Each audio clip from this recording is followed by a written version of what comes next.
Hey, RosterWatch Nation, it's your friendly neighbor Trashman back with another Dynasty Rankings update. First off, we have Ty Chandler of the Vikings, age 26. He's rising from 170 to 161. You know, there was a lot of hullabaloo about Aaron Jones coming to Minnesota and being the starting back there, but it seems like, just from the language out of camp, is that Tyler Chandler will be more of a 1B than a backup to Aaron Jones.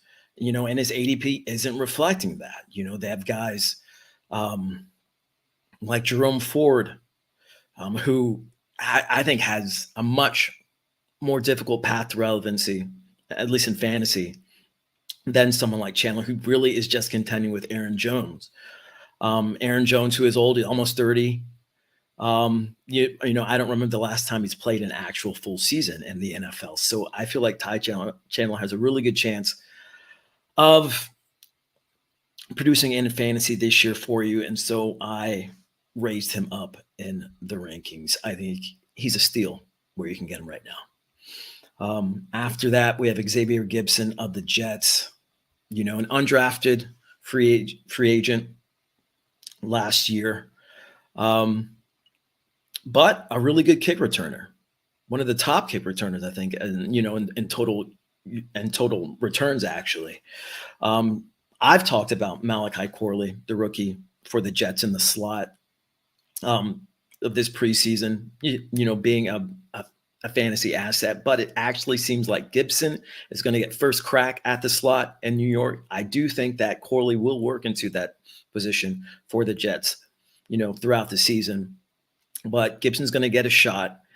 So I'm putting him at the very tail end of the rankings, 250. He was unranked before, but he's a solid kick returner. Looks like he'll at least be starting the season out in the slot for the Jets, with Aaron Rodgers under center. So I just put him on the list, just to see where he goes from there. Lastly, I have another favorite of mine. Well, the only favorite of mine on this list so far, and that's Eric Gray of the Giants, age 24. He's rising. He was 250. He was the last spot, Mr. Relevant. Last week, I moved him up to 228, and that's just because he's getting run with the first team in camp. I got laughed at for, implying that Gray could actually provide fantasy value on a consistent basis this season.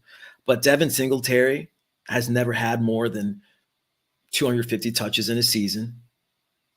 So that leaves a fair amount of touches for someone like Gray, who is already working in with the first team, who is already a decent pass catcher.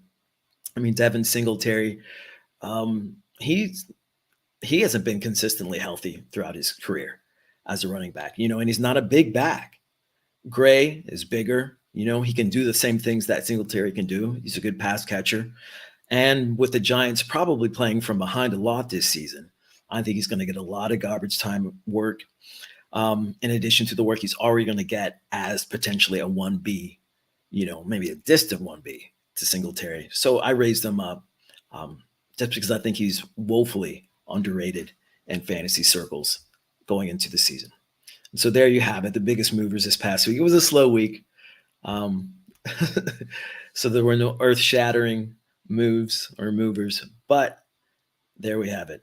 This has been the Trashman on behalf of RosterWatch.com. Until next time, be ready.